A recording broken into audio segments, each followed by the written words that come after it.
Kwentong chichirya, ganyan ang tawag ni Pangulong Bongbong Marcos sa issue ng paggastos sa confidential funds. Kasabay niyan, totoo raw na mayroong pamilya na piatos ang apelyido sa Davao. Pero nandyan ba si Mary Grace? Nasa frontline ng balitang yan, si Marian Enriquez. Ang katotohanan ay hindi dapat itokhang. Imbis na diretsahang sagot, nililihis pa sa kwentong chichirya. Yan ang makahulugang banta ni Pangulong Bongbong Marcos. Tila patama sa dinoktor umanong resibo ng opisina ni Vice President Sara Duterte at ng DepEd.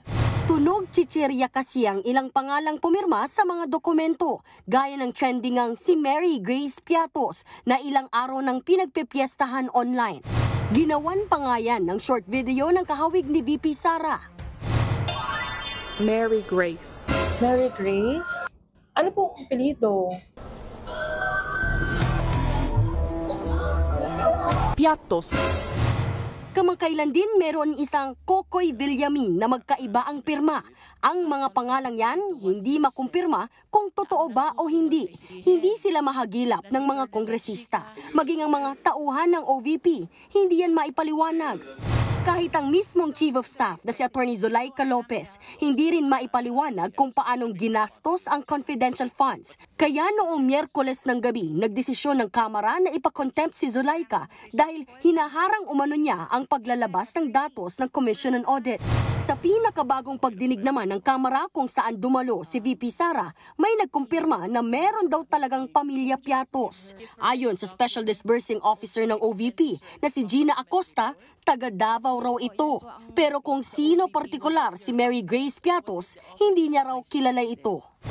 Meron naman pong Piatos na apelyido. Meron po sa amin sa Davao, ma'am.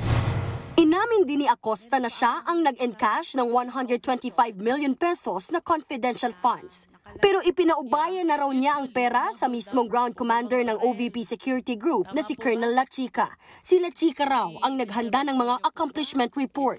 Sa gitna ng pagdinig, tumaas ang blood pressure ni Acosta. Sinugod siya sa emergency room ng Veterans Memorial Medical Center pasado alas 6 ng gabi. Dahil dito, hiniling ni VP Sara na suspendihin muna ang hearing. Sumama ang bisis sa ospital at binisita si Zulaika Lopez na nakakonfine din doon.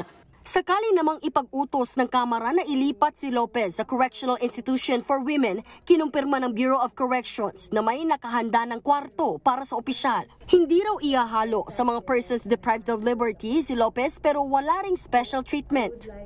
Separate room siya. It's a personal room. May sariling CR. Isa lang siya doon. Naka-air ko naman po yung facility. Nagbabalita mula sa Frontline, Marian Enriquez, News 5. Mga kapatid, Ed Lingaw po, maging maalam at may pakialam sa mga napapanahong balita sa ating bansa. Para sa mas malalimang pagtalakay at paghimay sa mga issue at headlines, tumutok lamang at pag-subscribe sa social media pages ng News 5.